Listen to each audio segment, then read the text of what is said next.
사순절을 보내고 있습니다. 저희가 사순절 두 번째 주일을 오늘 맞이하게 되었는데, 사순절 하면은 저와 여러분을 향하신 우리 예수 그리스도의 사랑, 또한 인류를 포함한 주님의 너그러우신 인자하심, 또한 그분의 긍휼하심, 이런 것들을 한번 묵상해 볼 수 있는 시간들이죠. 그러면서 사순절 하면은 주님의 고난 또한 우리가 함께 더불어서 생각하고 묵상을 하게 됩니다. 여러분, 그 고난, 예수님의 고난이 있으셨기 때문에 그 고난을 통해서 주님의 십자가를 바라보게 되고, 또 그 십자가를 통하여서 주님의 부활하심으로 나아가게 되는 것 아닙니까? 그런데 이런 생각을 한번 해보게 되었습니다.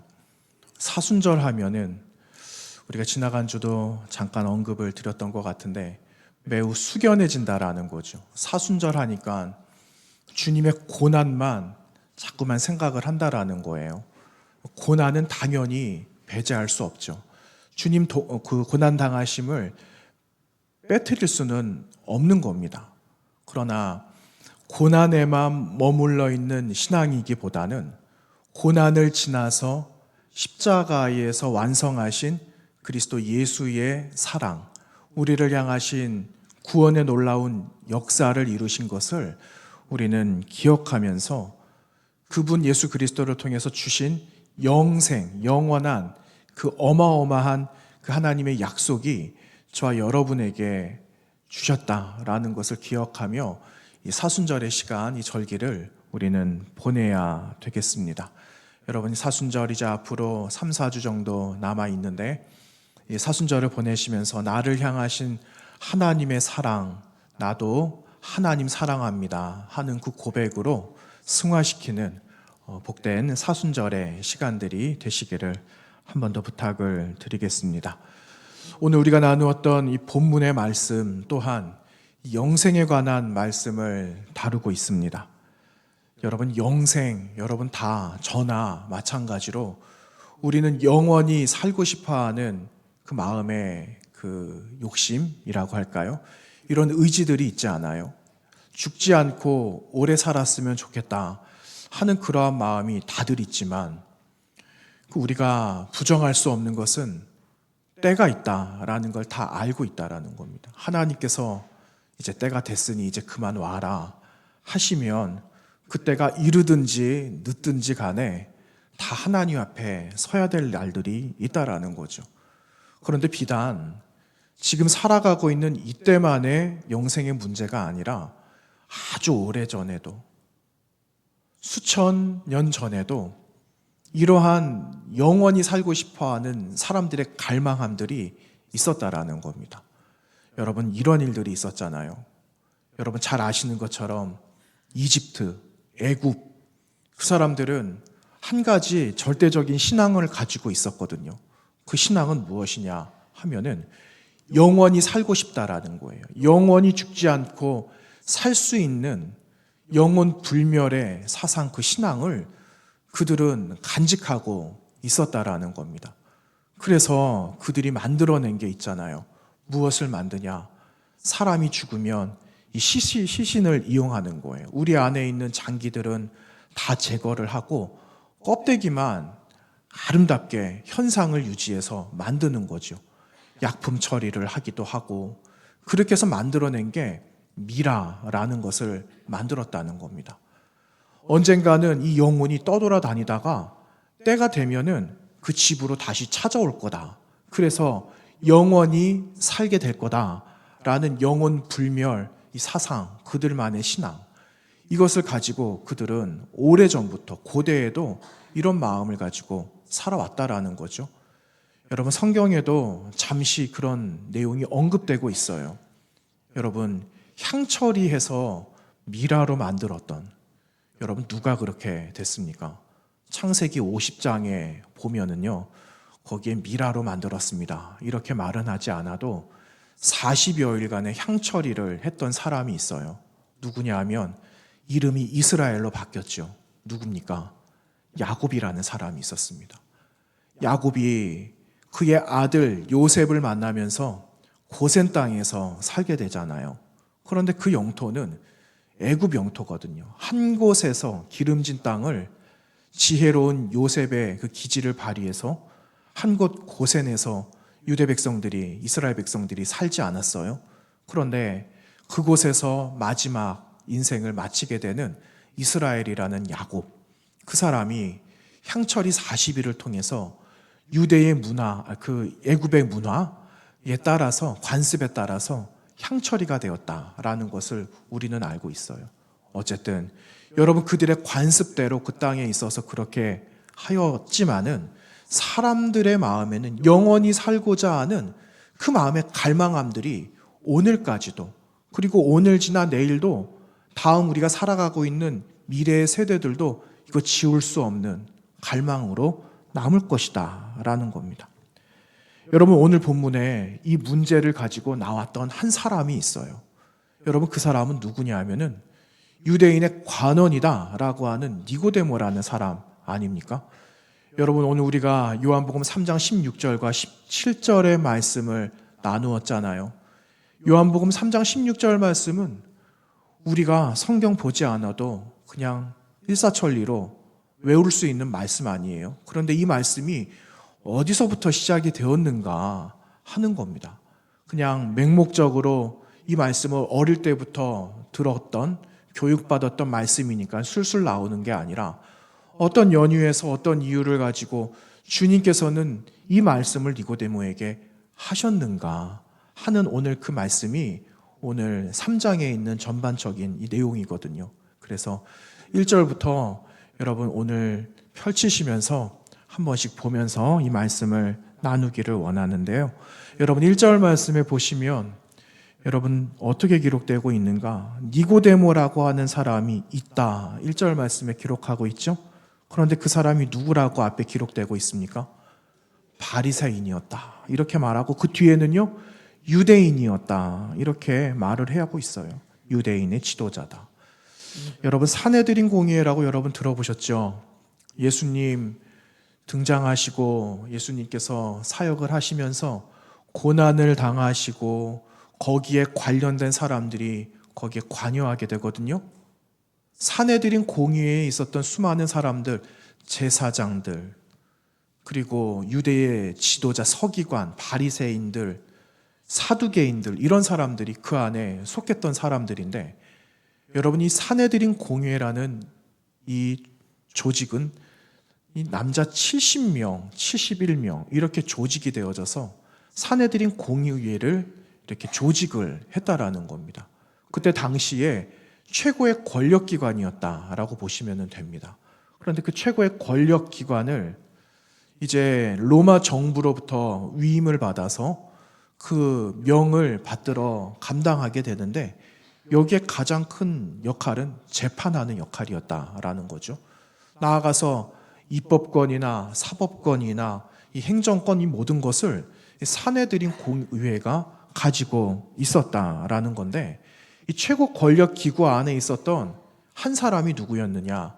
오늘 본문에 나오는 니고데모라는 사람이 그러했다라는 것입니다.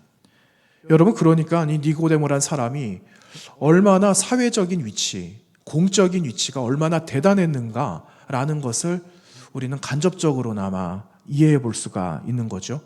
그리고 니고데모라는 사람의 이름 여러분 들어보신 적도 있으시겠지만, 이 백성의 지도자다, 더 나아가서 백성을 정복할 만한 사람이다라는 그러한 이름의 의미를 가지고 있어요. 그래서 니고데모, 그 사람은 백성을 정복할 사람이다, 이런 뜻을 가지고 있다라는 거죠. 그러니까 이름의 뜻만 봐도 니고데모가 어떤 사람인지 대략 우리는 알 수가 있지 않겠습니까? 리차드 보컴이라는 학자가 있어요. 유명한 학자인데, 리차드 보컴이라는 학자가 그 니고데모라는 사람에 대해서 연구를 하다가 이 사람에 대한 단서를 발견하게 됩니다. 언제 시간이 되면은 이제 저희가 중간사 이야기도 좀 할 날이 있을 것 같은데, 여러분 그 역사 가운데 하스모니안 왕조라는 그 왕조가 있거든요. 근데 하스모니안 시대에 전쟁을 하게 되는데, 그 왕조 시대에 전쟁을 지휘하고 그리고 승리를 이끌었던 한 가문이 있었는데 그 가문에 속했던 사람이 이 니고데모였다라고 하는 단서를 리차드 보쿰이라는 사람이 발견을 하게 됩니다. 그러니까 이 가문을 한번 생각해보고 그의 이름도 한번 생각해보면은 이 사람은 실로 대단한 사람이었다라는 것을 예측해 볼 수가 있는 거죠. 그의 이름이 걸맞는 겁니다. 백성을 지도하고 백성을 정복할 만한 그 위대한 사람이다라는 것을 한번 생각해 볼 수가 있습니다. 그런데 여러분, 우리가 한번 질문을 해볼 필요가 있습니다. 아니, 그런 사람이 뭐가 부족해서, 아니 그 깜깜한 어둠 가운데 주님께 왜 나왔지? 라는 그러한 질문을 한번 해볼 필요가 있다는 겁니다. 여러분, 그런 질문을 한번 가져보셨습니까? 그런 궁금함을 한번 가져보셨어요? 여러분, 오늘 이 아침에 왜 니고데모가 주님께 나올 수밖에 없었을까? 왜 나왔지? 하는 그러한 의문을 가지시고 오늘 말씀에서 주님 말씀하시는 바 그 사람이 잘 받아들이고 있는지, 그리고 오늘 살아가고 있는 저와 여러분은 어떻게 주님의 말씀을 나의 말씀으로 듣고 받아들여야 될지 한번 결정해보는 시간이 되기를 원합니다. 여러분, 그 나누지 않았는데 3장 위에 조금 보시면은 2장 23절 그 마지막 단락이 있어요. 거기를 한번 보시면은요, 여러분, 거기에 한 절기가 기록되어져 있습니다. 어떻게 기록되고 있습니까? 6월절이라고 기록하고 있죠. 여러분, 유대인들에게 가장 중요한 절기가 6월절이에요. 세 가지의 절기는 이 사람들이 해마다 지키는 세 절기 가운데 가장 큰 절기가 6월절 아니에요. 그런데 이 6월절 날에는 온갖 흩어져 있었던 사람들, 온 도시에 흩어진 사람들이 한 곳 예루살렘으로 다 모여서 이 6월절을 지켜야만 했습니다. 그런데 여러분, 절기를 지켜야 되는데 빈손으로 나옵니까? 이 사람들이 절기를 지켜야 되는데 빈손으로 나오지 않거든요. 여러분, 우리도 예전 고대시대나 성경시대처럼 그렇게 하지는 않아도 우리가 예배에 나올 때 우리 마음과 하나님께 드릴 예물 가지고 나오잖아요. 어떻게 보면은 의미는 같고 형태는 좀 다르지만은 그 의미는 변하지 않았다라는 거예요. 여러분, 6월절이 되어져서 이 사람들이 준비하는 제물 가운데는 어린 양이 있었습니다. 그런데 그 어린 양이 어떤 어린 양입니까? 그냥 어리니까 그냥 좀 작네 하는 것 가운데 가지고 나왔어요? 아니면은 하나님께서 구별하여 드리라고 말씀하셨습니까? 전자입니까? 후자입니까? 이거 후자 아니에요. 하나님께서 그 어린 양을 드려라. 그 어린 양은 1년 된 수컷 어린 양이었어요. 1년 된 흠없는 어린 양, 때묻지 않은 양. 1년이 지나고 세월이 지나면 이제는 양이 하고 싶은 대로 하거든요. 염소를 왜 안 드리게 되느냐? 염소는 막 쥐어 박습니다. 그래서 염소는 맞지 않는 거예요. 그래서 양을, 순전한 어린 양을, 흠없는 어린 양을 준비해서 6월절 어린 양으로 하나님께 드리는 겁니다.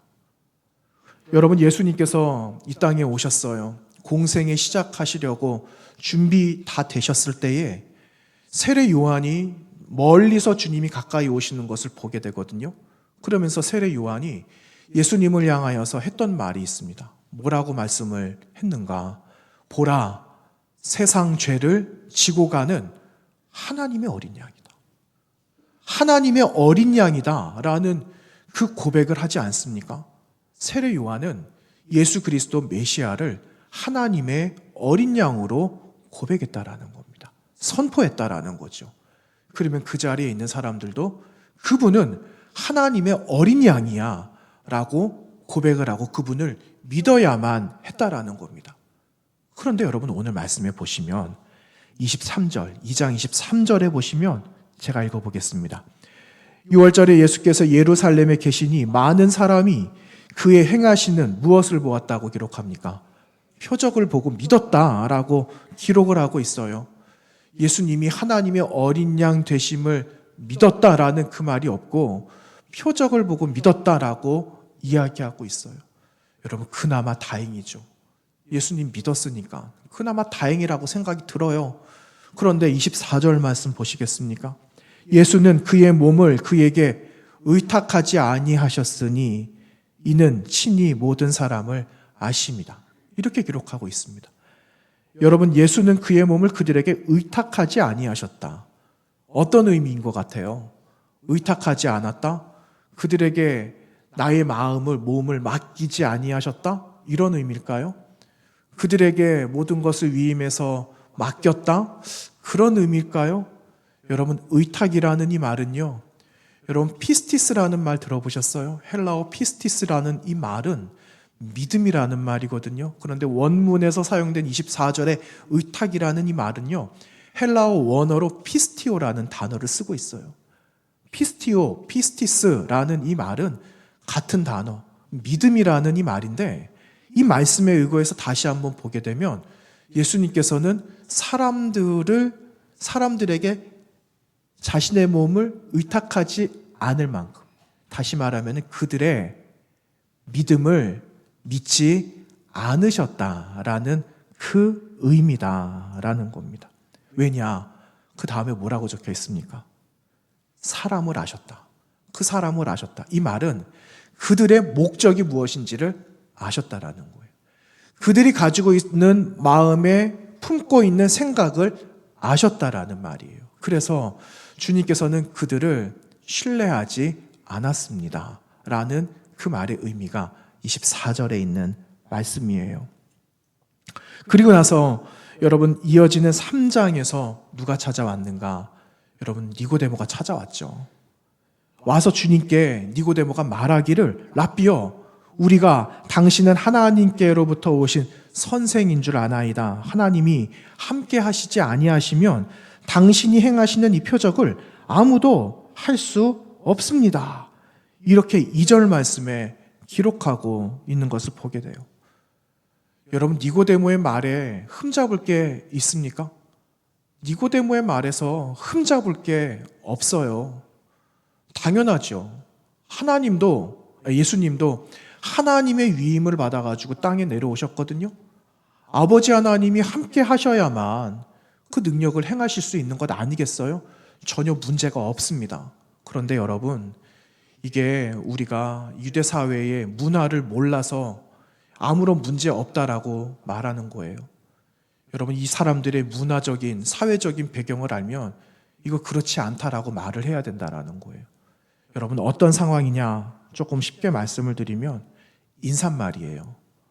여러분, 인사말을 할 때 이런 경우 있잖아요. 누구를 만났어요. 머리를 예쁘게 깎았거나, 아니면 오늘 보니까 화장이 잘 먹혔거나, 아니면은 옷을 예쁘게 입었거나, 그러면은 아우, 얘 옷을 예쁘게 입었네요. 그렇게 말하잖아요. 그런데 마음을 다해서 말씀하시는 분도 계세요. 그런데 대부분은 그렇지는 않다라는 거죠. 이겁니다. 예수님을 극찬해서 말한 게 아니라 과찬하는 거예요. 이만큼 예수님을 띄워놓고 이야기를 한다라는 거예요. 왜냐하면은 이들은 무엇인가 논쟁을 해야 된다라고 하면은 통과 의례처럼 사람을 이렇게 띄워놓은 다음에 끄집어 내리는 이러한 절차들이 이 사람들 문화적인 배경 가운데 있었거든요. 그러니까 여러분, 니고데모가 예수님 앞에서 이렇게 말했다라는 것이 정말 예수님을 향해서 극찬하며 감동스럽게 했던 말이냐? 어떻게 대답하시겠습니까? 제가 말씀드렸잖아요. 아니요 라고 대답을 하셔야 하는 겁니다. 그런데 여러분, 지금 2장과 3장이 나누어져 있어서 각각 개별로 보이거든요. 그런데 통째로 보는 거예요. 니고데모도 그들 가운데 한 사람이었다라는 겁니다. 그도 표적을 보고 나왔다라는 거예요. 그도 표적을 보면서 그러면 내가 이제 개인적으로 가는 거죠. 어떻게 하면 영생을 얻을 수 있는지 내가 한번 따져봐야 되겠다. 정말 그런지, 당신이 정말 영생을 줄 수 있는 사람인지 내가 한번 당신들 여기에 있는 모든 사람을 대표해서 내가 한번 알아봐야 되겠다는 그런 마음으로 예수님께 나왔다라는 겁니다. 여러분, 예수님께 나왔던 니고데모가 어떤 말 들어요? 어떻게 하면 영생 얻을 수 있습니까? 라고 물어봤는데 예수님 뭐라고 말씀하십니까? 여러분, 3절에 예수님 어떻게 말씀하셨어요? 예수께서 대답하여 이르시되 진실로 진실로 내게 이르노니 사람이 거듭나지 않으면 하나님의 나라 볼 수 없다. 거듭나지 않으면 하나님의 나라를 볼 수 없다. 이렇게 말씀을 하고 계세요. 여러분, 이 말을 좀 바꿔서 말하면 표적을 보고 믿는 믿음이 아니다라는 거예요. 표적을 보고 믿을 수 있지만 그게 표적을 보는 믿음으로 하나님의 나라를 볼 수 있는 게 아니다라는 겁니다. 여러분, 하나님의 나라는 무엇을 믿고 볼 수 있는 나라입니까? 예수 그리스도를 믿는 믿음이에요. 예수 그리스도를 믿는 믿음을 통해서 내 마음의 믿음을 가지고, 확증한 그 믿음을 가지고 하나님의 나라에 들어가고 그분을 볼 수 있는 나라가 바로 하나님의 나라임을 믿습니다. 여러분, 이런 질문 한번 드려보겠습니다. 우리 다 영생을 가지고 있어요. 영원한 생명을 여러분도 저도 다 가지고 있습니다. 그런데 이 영생을 언제 얻을 수 있을까요? 영생을 어떻게 얻을 수 있을까요? 영생을 어떻게 얻을 수 있을까? 이거는 대답이 좀 쉽게 나올 수 있을 것 같아요. 그런데 영생을 언제 얻을 수 있는가? 좀 망설여질 것 같아요. 여러분, 영생 언제 얻을 수 있습니까? 크게 말씀해 보세요. 틀려도 괜찮아요. 맞다고 해드릴게요. 아마 답이 나온 것 같아요. 잘은 모르지만 답을 말씀하신 것 같아요. 네. 여러분, 그 예수님께서 수가동네 들어가셨잖아요. 사마리아 수가동네. 3장 끝나 4장에 나오는 이야기거든요. 그런데 4장에 예수님이 누구 만납니까? 한 여인을 만나잖아요. 물 기르러 나온 한 여인을 만나잖아요. 그런데 이 여인은 예수님 어떻게 만납니까? 예수님 만나러 갔어요? 아니잖아요. 예수님 어떻게 만나냐 하면은 예수님이 찾아오셨다라는 거예요. 여러분, 영생은 언제 얻을 수 있는가? 예수님이 찾아오셨을 때, 예수님이 찾아오셨을 때 기회가 이때다라는 것을 알고 기회를 놓치지 않는 그때 내가 영생을 얻는 거예요. 그분을 영접하는 그때라는 거죠. 내가 찾아갈 수 있죠. 그런데 주님께서 찾아오셨습니다. 하나님께서 세상을 만드시고 인간을 만들어 주셨어요. 하나님이 찾아오셨죠. 예수님께서 이 땅 가운데 오셨어요. 중간에 400년의 암흑의 시간들이 다 지난 다음에 메시아가 오셨습니다. 우리가 메시아를 만나러 가지 않았거든요. 메시아가 오셨잖아요. 오셨을 때 그 소식을 내 걸로 받은 사람, 예수 그리스도를 하나님으로 영접한 사람, 그 사람이 영생을 얻었다라는 거예요. 여러분, 이 이방 여인, 사마리아 이 여인, 유대 남자에게 나아갈 수 없어요. 여인 신분 이방인, 나아갈 수가 없는 거죠. 그럼에도 여인이 주님을 만날 수 있었던 것은 예수님께서 찾아오셨기 때문입니다. 여러분, 영생도 그와 같아요. 주님 우리를 찾아오셨기 때문에, 여러분 찾아오셨기 때문에, 저를 찾아오셔서 우리는 영생을 얻게 된 겁니다. 그런데 여러분, 영생을 얻지 못하게 되는 순간이 있을까요? 없을까요? 그때 있어요. 언제냐? 예수님 오시고 나서. 예수님 오시고 나서 아무리 지금 내가 주님 영접 못했는데, 아무리 통곡을 해도 이미 때는 지났다라는 거예요. 그래서 영접할 수 있는 그 시간이 나에게 주어졌을 때 그 기회를 놓치지 않아야 하는 겁니다. 여러분, 우리 안에 있는 영생을 잘 지키시기 바랍니다. 내 안에 영생이 있고 혹은 내 마음속에 영원한 생명이 있는지 없는지 아리송하다 하시는 분은 오늘 주님께서 찾아오셨어요. 그 주님을 나의 하나님으로 고백하는 겁니다. 그러면 여러분, 우리는 영원한 생명을 누리는 하나님의 친백성으로 천국 바라보면서 살아가게 되는 것입니다. 저와 여러분이 이 은총 속에 날마다 살아갈 수 있게 되기를 축원합니다. 여러분, 니고데모에게는 좀 유감일 수 있어요. 무엇이 유감이냐? 영적인 목마름 때문에 주님 찾아온 게 아니라는 거예요. 여러분, 오늘 말씀에 보면은요, 여러분이 니고데모가 언제 찾아왔는가? 2절에 처음 보니까 밤에 찾아왔다, 이렇게 기록하고 있는 거 보이시죠? 여러분, 글 쓰는 작가들은 처음부터 글을 쓰면서 하고 싶은 말 다 하지 않습니다. 점점 물음표를 이만큼의 구름덩어리를 하나 놓고 서서히 양파 껍질 벗기듯이 그렇게 하나씩 이야기하거든요. 결론적으로 결과에서는요, 하고 싶은 말을 합니다. 그런데 그 전에는 비밀스럽게 말한다는 거죠. 아리송하게 말하고 있는 독자로 하여금 의문을 자꾸만 가지게 해요. 여러분, 오늘 이 말씀을 쓰고 있는 요한 사도도 동일합니다. 다른 복음서하고 요한복음이 좀 다른 게 두리뭉실하게 예수님이 누군지를 말을 하고 있는데, 여러분, 예수님을 여러 가지로 표현을 하고 있는 것 가운데 예수님을 빛과 어둠처럼 말씀을 하시는 경우들이 있거든요. 여러분, 빛하면은 어떤 이미지가 먼저 떠오르세요? 빛하면은 좋다, 긍정적인 것, 밝다, 걱정이 없어, 이런 좋은 이미지를 떠올려 볼 수 있겠죠. 그런데 어둠하면 어떤 생각이 떠오르세요? 어둠하면 왠지 불안합니다. 어둠하면은 좀 위험할 것 같아요. 어둠하면은 왠지 하나님 별로 안 좋아하실 것 같은 그런 이미지가 떠오르잖아요. 여러분, 니고데모의 지금 영적 상태가 그러했다라는 것을 표현하고 있는 거예요. 밤에 찾아왔다. 갈급함도 물론 그가 있었겠지만 갈급함보다는 내가 원하는 것, 내가 바라는 것 찾으면 될 것 같아, 이런 다른 목적을 가지고 온 그런 영적인 상태를 보여주고 있는 단어다라는 거죠. 여러분, 주님께서 니고데모를 힘껏 이렇게 받아들이지 않아 주세요. 왜냐하면 이미 많은 무리들 가운데 있었고, 많은 무리들이 가지고 있었던 동일한 마음은 정말 내가 그 예수 그리스도를 믿는 믿음을 가져야 되겠다라는 마음보다는 무언가가 나에게 떨어지는 것, 좀 나에게 유익이 되는 것, 이런 것으로 내가 그분을 좀 만났으면 좋겠다 하는 동일한 마음을 가졌던 무리들 가운데 한 사람이었기 때문에 주님께서는 니고데모 역시 그렇게 기쁨으로 맞이하지 않으셨다라는 것입니다. 여러분, 주님께서 원하시는 건 종교 생활을 말씀하시는 게 아니에요.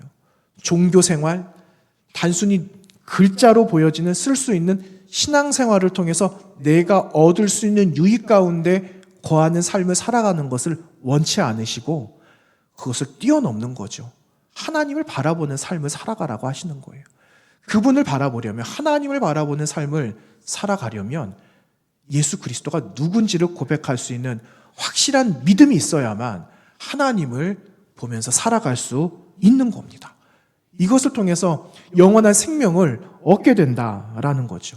저와 여러분이 영원한 생명을 그리스도 예수를 통하여 하나님을 바라보고 그분의 나라를 바라보는 하나님의 성도로 오늘 사순절 이 시간을 맞이하시기를 바랍니다. 여러분, 오늘 나누지 않았던 이 5절 말씀, 5절 말씀, 오늘 본문에 있는 말씀인데 우리 5절 말씀 함께 읽어보도록 하겠습니다. 시작. 예수께서 대답하시되 진실로 내게 이르노니 사람이 물과 성령으로 나지 아니하면 하나님의 나라에 들어갈 수 없느니라. 아멘. 여러분, 하나님 나라에 들어갈 수 있는 조건이 무엇과 무엇이라고 기록합니까?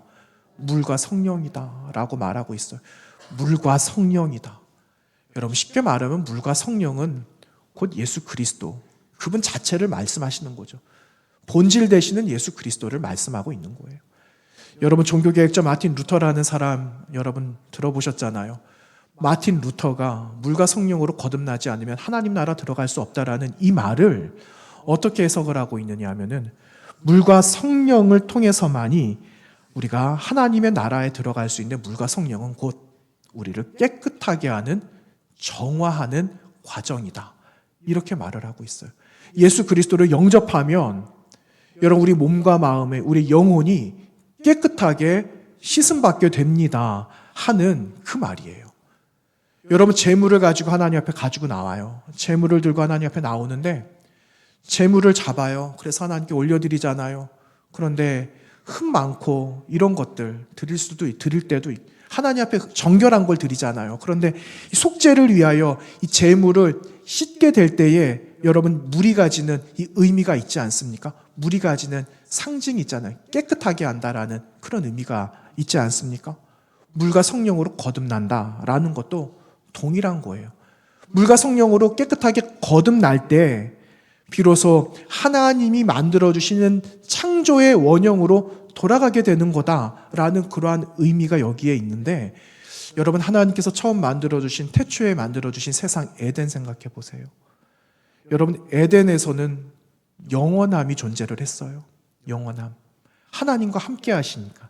그리고 하나님과 동일하게 하나님께서 우리에게 주신 그 명령을 지켜 살아가고 그 약속을 깨트리기 전에는 그들에게 영원한 생명이 그들에게 있었다라는 거거든요.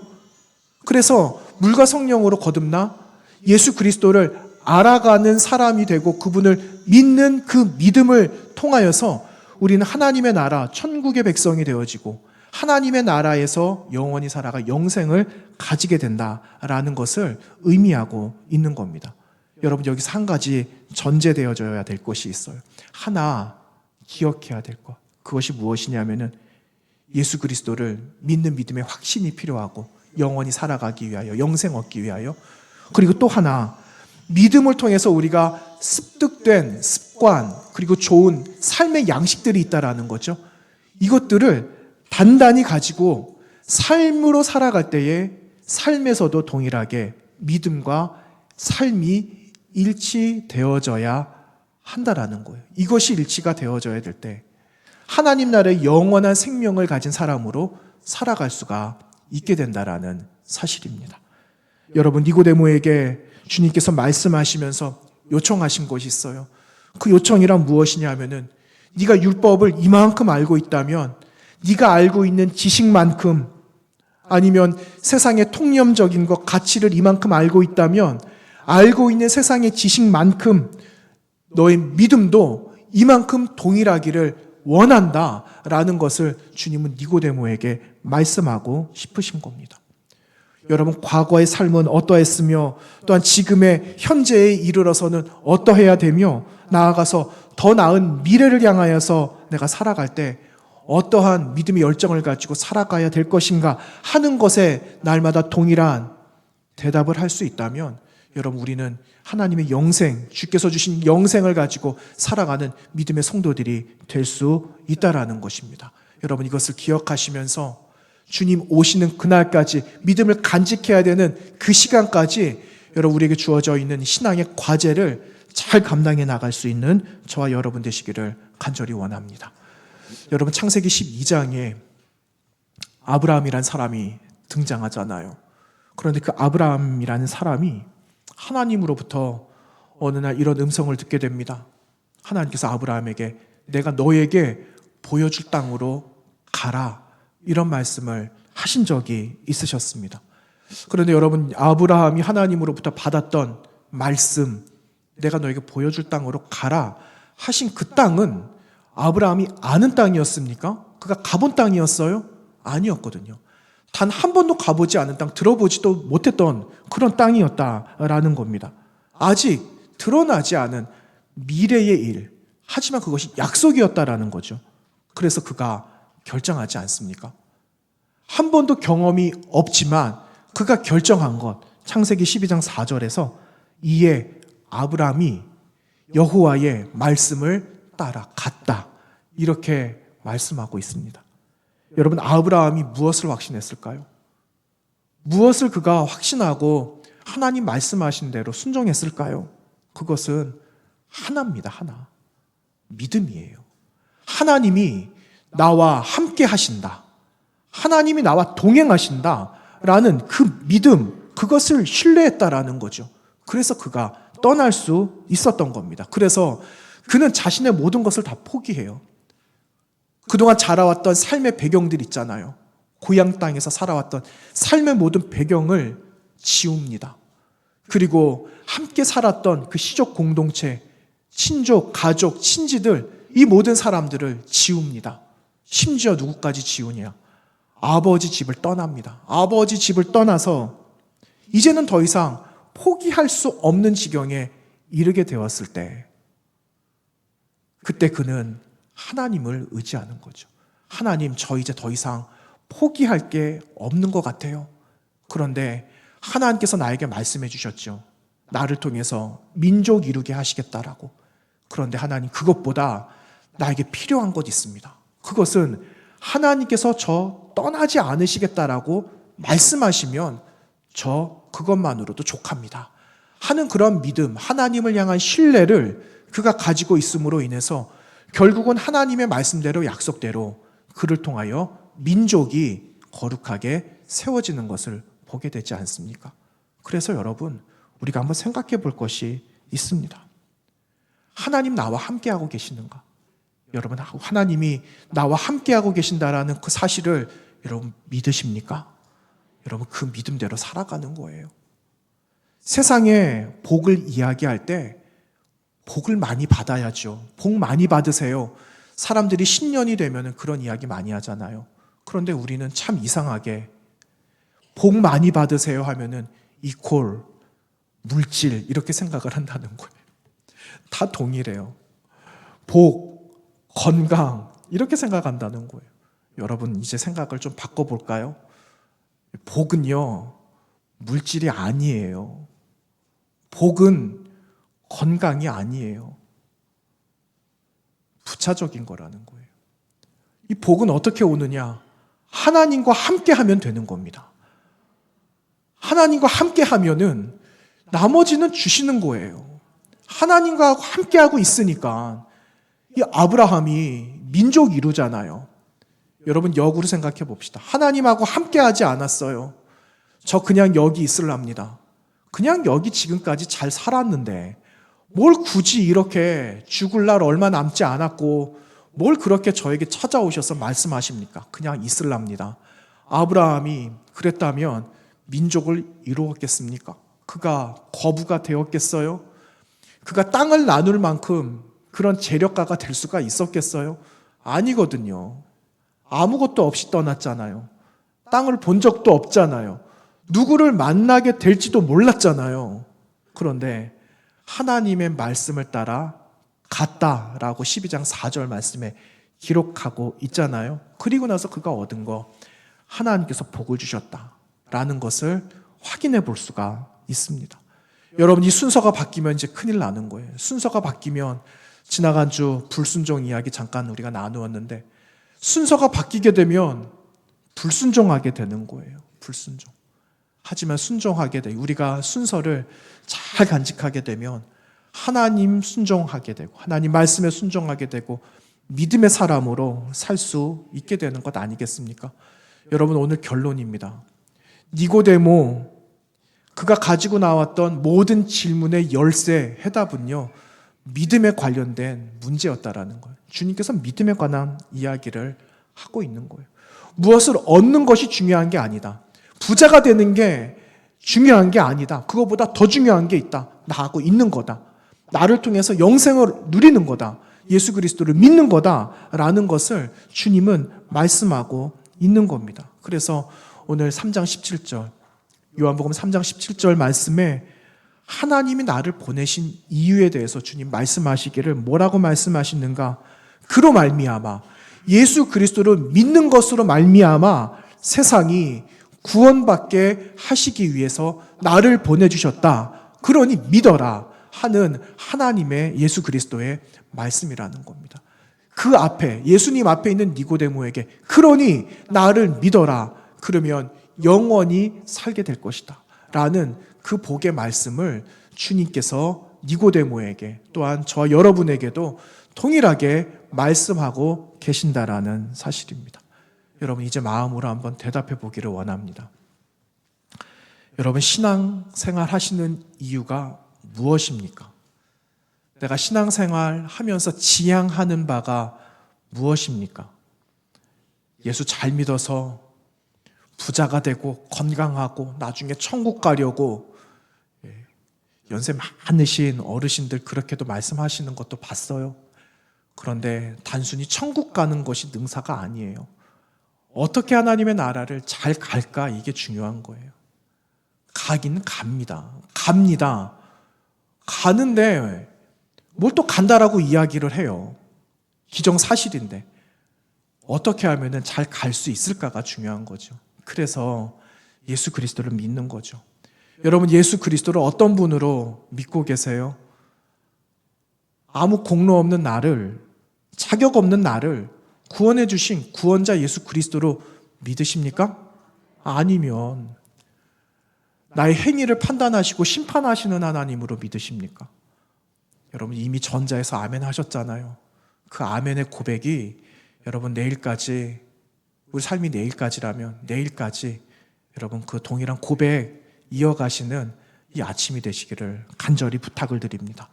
여러분, 행위의 의로움이 모든 것을 해결할 수가 없어요. 나를 믿으려고 하는 삶, 내가 원하는 삶, 표적이 구원을 얻게 하는 것이 아니라 하나님을 믿는 삶으로 변화되어져 가고 믿음으로 하나님의 나라를 바라보는 겁니다. 이러한 삶을 저와 여러분이 살아가게 되시기를 바랍니다. 여러분, 맥스 로카두 목사님 3장 16절이라는 그 제목의 책을 몇 해 전에 쓰셨거든요. 그런데 원문에는요, 뭐라고 적혀 있냐면요, 요한복음 3장 16절 그 밑에 한 줄 적혀 있어요. 이 숫자는 소망을 주는 숫자입니다. 이렇게 적혀 있어요. 3장 16절. 하나님이 세상을 이처럼 사랑하사 독생자 예수 그리스도를 보내주신, 그리고 그분을 믿는 그 믿음으로 영생 얻게 하신 3장 16절의 그 말씀이 우리에게 소망이 되는 숫자입니다. 이렇게 기록이 되어져 있어요. 3장 16절 뿐만 아니라 여러분, 오늘 말씀 뿐만 아니라 하나님의 모든 말씀이 우리에게 소망이 되시는 약속의 말씀으로 내 것으로 삼고 믿음으로 고백하는 사순절 두 번째 아침이 되시기를 바랍니다. 기도하겠습니다. 하나님, 감사합니다. 사랑하여 주시고 택하여 주시고 은혜 주셔서 하나님 이 시간 함께 주의 말씀 받게 하여 주셔서 고맙습니다. 하나님, 하나님의 말씀이 나에게 소망이 되고 모든 구절구절 적혀져 있는 모든 숫자가 나에게 소망이 되는 것처럼 하나님의 모든 말씀이 나를 비춰주시는 등불이 되게 하여 주시고 등불 가운데 살아가는 거룩한 주의 성도로 믿음 안에 거하도록 인도하여 주옵소서. 예수님 거룩하신 이름으로 기도하옵나이다. 아멘.